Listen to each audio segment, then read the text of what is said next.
Hello, beautiful. So, time is not linear. You believing you have a mind, you believing you were born, is what seems to create the linear time experience. Your memory, those thought forms, those beliefs, seriously make it seem like linear time is real, but you are projecting it with your consciousness. A limited, conditioned consciousness. Okay? Time is actually an appearance. Everything that's arising is an appearance. It's a dream of consciousness. But when you feel separate from the divine, when you feel separate from the source, you're very heady. It's a lot of thinking, right? And it's always thinking about something you don't have. No, you have what we're talking about here. You are the light of consciousness. You are the light of awareness. You just may not be having this direct experience of the timeless presence you are because you're more interested in memory. Feel into that for a minute, or a minute, whatever. You're more interested in memory. You're more interested in getting something else than what's here right now, your very breath.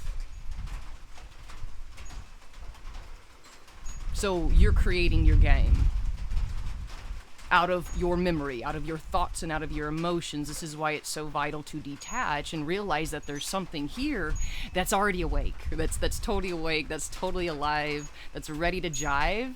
Yeah, it just doesn't need thought. It just doesn't need that emotional component. It's beingness itself, its existence itself. It's here and it's looking. But if you're looking at an old memory, if you're looking at a trauma, which also could mean I'm really interested in this emotion that's not serving me. I'm really interested in this imagining that's not serving me. You're teaching your body, you're telling your body, which is a projector, it's a prism of consciousness, to project that scene over and over and over again. But since time is not real, it is a projection and it is an illusion, you can cut it out right now by detaching and pulling back into breath, pulling back into the witness.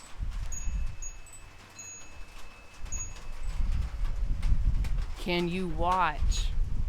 Can you look? Can you listen? And abide there. Not turning what you hear into something else. Not turning the sensations into something else.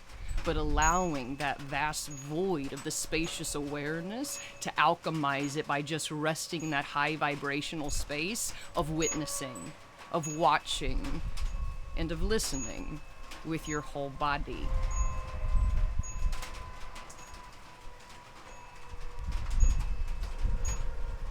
And it may take a minute to listen with your full body, because the body, again, is a prism, and it holds conditionings.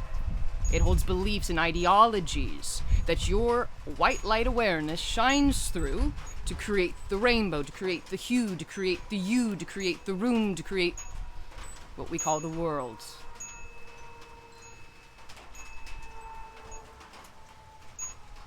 Your world is deeply personal. Now, there's something that's common with all of us, and that's the light of consciousness, the light of presence. And there's no person. It's impersonal. It's an impersonal energy. And there we can recognize ourselves as that timeless one. Appearing as these dualistic expressions, appearing as the myriadic expressions, because the show does go on. The characters go on. It's just seen to be a lucid dream that you're projecting. And it only feels extremely dense, with intense suffering, when we've gone mental. And I mean, like, when we're thinking, when we think we're just a human, when we think linear time is real, when we think we were really born and we're really gonna die. But I gotta tell you, honey, every breath is life and it is death. Every blink of the eye is a rebirth. And that is the good news of self-realization. You can always begin again, because time is not real. So, my love, jump into your heart, and let's have a beautiful, beautiful, timeless time. You're beautiful, and I love you. Take care.